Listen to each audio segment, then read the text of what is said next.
오늘은 2025년 대한민국 국방력의 현재와 미래를 국뽕을 빼고 냉정하게 AI를 통해 심층 분석해보는 시간을 갖겠습니다. 우리는 지정학적 특성상 강력한 국방력 유지가 필수적인 국가인데요. 육군, 해군, 공군은 물론 보이지 않는 곳에서 활약하는 사이버 전력과 미래 전장의 핵심 우주 전력까지 과연 대한민국 국방력은 어느 정도 수준일까요? 5가지 분야별로 상세히 알아보겠습니다. 먼저 대한민국 육군입니다. 2025년 기준 약 36만 5천 명의 병력을 보유하고 있으며 첨단 기동 전력과 정밀 타격 능력을 자랑합니다. 우리 육군의 K2 흑표 전차와 K9 자주포는 이미 세계 최고 수준으로 평가받고 있죠. 특히 K9 자주포는 전 세계 여러 국가에 수출되며 그 성능을 입증했습니다. K 흑표 전차는 세계적 수준의 주력 전차로 평가받으며 1500마력의 강력한 동력과 시속 70km의 빠른 속도, 잠수도와 능력 등 첨단 기능을 자랑합니다. 특히 능동 방어 시스템으로 미사일이나 로켓까지 격추할 수 있습니다. K9 자주포는 세계 수출 1위 자주포로 성능과 수출 실적 면에서 세계 1위를 다투는 수준입니다. 북한과의 전력 대비에서는 어떨까요? 북한 육군은 수적으로 우위지만 대부분 노후화된 장비로 질적 열세가 뚜렷합니다. 우리는 현무 미사일과 같은 고위력 정밀 타격 자산을 통해 북한의 위협에 압도적으로 대응할 수 있습니다. 현무 미사일 시리즈는 미사일 주권 확보로 사거리 및 탄두 중량 제한 없이 다양한 미사일 전력을 보유하고 있습니다. 공격형 군단 7군단은 북한이 가장 두려워하는 공격형 군단으로 K2 흑표 전차와 K102 전차 등 대한민국 전체 전차의 절반 이상이 집중되어 있습니다. 이 부대는 단 한 번도 방어 훈련을 하지 않고 오직 적의 심장부를 정조준하여 전쟁이 발발하는 순간 지휘소와 통신망을 초기에 제거하고 그날 안에 평양에 도착하도록 설계되어 있습니다. 이는 북한이 이 부대의 움직임이 언급될 때마다 도발 수위를 낮출 정도로 강력한 억제력을 가집니다.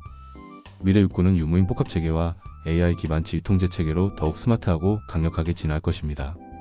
로봇과 드론이 전장을 누비는 시대가 멀지 않았습니다. 다음은 대한민국 해군입니다. 약 4만 1천 명의 병력을 가진 우리 해군은 대항해군 건설을 목표로 꾸준히 전력을 증강해왔습니다. 특히 독자적인 기술로 건조된 도산 안창 5급 잠수함은 수직 발사대까지 갖춰 세계 최고 수준의 성능을 자랑하며 7600톤급 세종대왕급 이지스 구축함은 최강의 방공 능력을 갖추고 있습니다. 세종대왕급 이지스 구축함은 7600톤급으로 미사일 요격 능력을 갖추고 있습니다. 도산 안창 5급 잠수함 장보고 3는 3000톤 이상으로 SLBM 잠수함 발사, 탄도미사일 탑재가 가능하며 세계 최고 수준의 성능을 자랑합니다. 독도함 마라도함은 대형 상륙함으로 헬기 운용이 가능합니다. 독자 기술로 개발한 홍상어는 미국에 이어 두 번째로 개발된 수직 발사 어뢰로 성능면에서 미국산을 앞서고 있습니다. 전투 체계 역시 국내 기술로 개발하여 해외 기술 의존도를 줄이고 있습니다. 북한 해군은 함정수는 많지만 대부분 소형 구형 함정입니다. 우리의 첨단 전투 체계와 대잠 작전 능력은 북한 해군에 대해 압도적인 지적 우위를 가집니다. 미래 해군은 대항해군 전환 일환으로 남중국해, 인도양 활동 확대를 위한 전략을 추진 중입니다.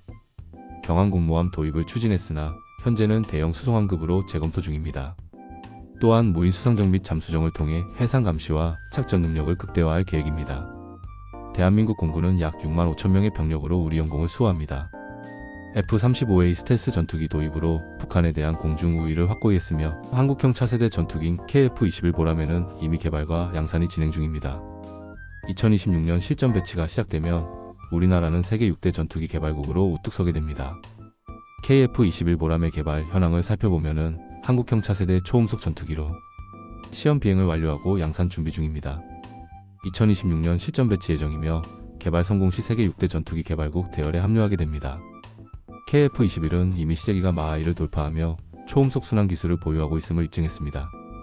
북한 공군은 대부분 구형 전투기이며 훈련도 부족한 실정입니다.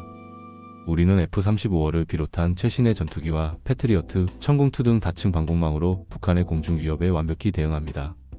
한국형 패트리어트 미사일 철매있는 수직 발사 및 전방위 대응이 가능하며 다수의 적 전투기를 동시에 공격할 수 있는 최첨단 무기입니다.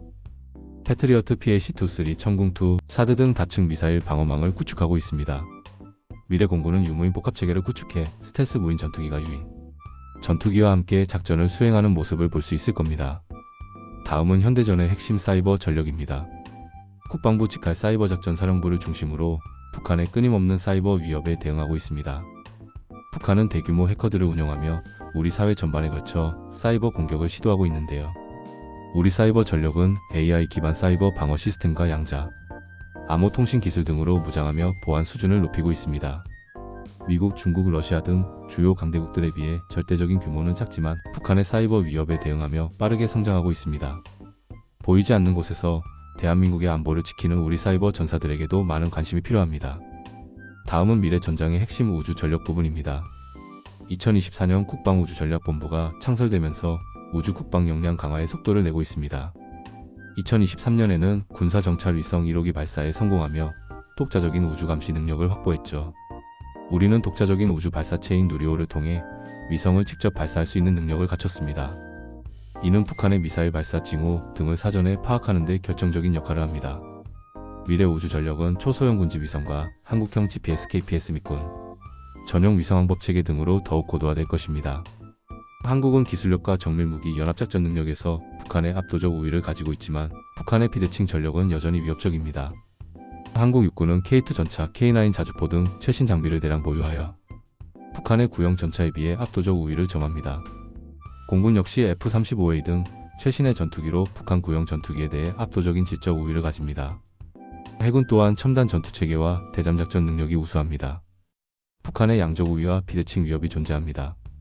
북한은 약 115만 명의 현역 병력으로 한국 약 50만 명에 비해 압도적인 수적 우위를 가지고 있습니다. 한국은 핵무기가 없으며 미국 해구산에 의존하지만 북한은 30-40기로 추정되는 핵탄두를 보유하고 있습니다. 북한은 핵탄두 탑재 중거리, 장거리 미사일을 개발 완료했으며 SLBM 개발에도 집중하고 있습니다. 북한은 사이버 전사로 불리는 대규모 전문 해커들을 운영하며 전 세계적으로 사이버 공격을 감행하는 사이버 강대국입니다. 북한은 지하 땅굴, 사이버 능력 등을 활용한 기습 공격을 감행할 수 있는 위치에 있습니다. 핵무기는 억지 수단일 뿐 사용하기 어렵고 재래식 무기와 드론 등 첨단 무기들이 현대전 성패를 좌우한다는 인식이 북한에게도 있다는 분석이 있습니다. 군사 전문가 또한 핵무기는 쉽게 쓸 수 있는 무기가 아니며 문제의 1%만 해결 가능한 수단이라고 언급했습니다. 한국 방위산업은 최근 큰 성공을 거두며 K방산이라는 이름으로 세계 시장에서 주목받고 있습니다. K9 자주포와 천무 등은 K방산의 주역들로 폴란드와 호주 등에 수출되고 있습니다. 특히 폴란드는 1000대의 전차와 48대의 전투기를 한국에서 주문했습니다. 2022년 한국의 무기 수출 규모는 130억 달러를 넘어섰습니다. K 전차의 국산 변속기가 도입되는 등 주요 무기 부품의 국산화가 이루어지면서 지상 전력의 자주 국방 꿈을 이루게 됐고 방산 수출에도 탄력을 받게 됐습니다. 이는 원활한 군수 지원과 수출 활성화를 기대하게 합니다. 미래에는 한국이 미국, 러시아, 프랑스에 이어 세계 제4대 무기 수출국이 될 것이라고 방산 강국으로의 도약을 기대합니다. 과거에는 국내 수요에 맞춰 무기를 개발하여 수출 경쟁력이 떨어지는 경우가 있었으나 이제는 국제시장의 마케팅 분석을 통해서 경쟁력 있는 상품을 기획하는 일의 중요성이 부각되고 있습니다. 북한의 위협은 여전히 현실이며 이에 대한 철저한 준비와 국민적 인식이 중요합니다. 한국이 먼저 북한을 공격하는 것은 상정하기 어려우며 북한이 기습 공격을 할 경우 철도, 전기, 교통, 항공기라든지 특히 우리 휴대전화 이런 것들이 아마 순식간에 먹통이 될 거예요. 전문가들은 전쟁 시 국민행동 수칙, 지하 대피, 라디오 청취 등을 강조하며 전화기 없는 세상을 여러분들이 준비를 잘하셔야 돼요 라고 조언했습니다. 또한 전쟁 중 병원 기능 마비 가능성을 언급하며 국립병원 및 군병원 유지의 중요성을 역설했습니다. 기습 공격 시 가장 중요한 것은 통신망 복구이며 2시간 이내에 복구가 되지 않으면 서울을 지키기 어렵다고 경고하며 통신 강화를 강조했습니다. 전쟁 준비는 전쟁을 하기 위해서 하는 게 아니라 전쟁을 하지 않기 위해서 하는 것이며 강한 정신력과 더불어 부족한 탄약 등 기본 장비를 보충하는 것이 중요하다고 지적했습니다. 대한민국의 국방비는 지난 수년간 꾸준히 증가해 왔습니다. 2025년에는 약 62조 원 규모로 이는 GDP 대비 높은 수준이며 세계 10위권 내외입니다. 이 예산은 첨단 무기체계 도입, 국방 연구개발, 그리고 킬체인 한국형 미사일 방어체계, 대량 응징 보복으로 불리는 삼축체계 구축에 집중적으로 투자되고 있습니다. 우리는 양적 우위를 넘어선 질적, 기술적 우위를 통해 북한의 위협에 효과적으로 대응하고 있습니다. 인공지능, 무인화, 스텔스 기술이 융합된 첨단 무기체계 개발은 계속될 것이며 대한민국은 한반도 평화 유지와 동북아 안보에 핵심적인 역할을 할 것입니다. 대한민국은 첨단 기술과 독자적인 개발 역량을 바탕으로 육해공군 전력뿐만 아니라 사이버, 우주 등 미래 전장 분야에서도 세계적인 수준의 국방력을 구축해 나가고 있습니다. K방산의 성공적인 수출은 이러한 역량을 대외적으로 입증하며 경제적 기여 또한 확대하고 있습니다. 그러나 북한의 핵미사일 능력 고도화와 사이버 공격 역량, 그리고 기습 공격 가능성은 여전히 강력한 위협으로 남아 있습니다. 따라서 단순한 군사력 순위에 안주하기보다는 첨단 기술 기반의 유무인 복합체계 구축, 미래 전장 대비, 그리고 국민의 안보 의식 고취와 실질적인 전쟁 준비를 통해 싸우지 않고 이기는 강력한 억제력을 지속적으로 강화해 나가야 할 것입니다. 오늘 영상이 대한민국의 국방력을 이해하는 데 도움이 되셨기를 바랍니다. 앞으로도 우리 군의 발전과 활약을 함께 응원해 주시기 바랍니다. 구독과 좋아요, 알림 설정 잊지 마세요. 감사합니다. 좋은 글 모신 글은 여러분의 의견을 기다립니다.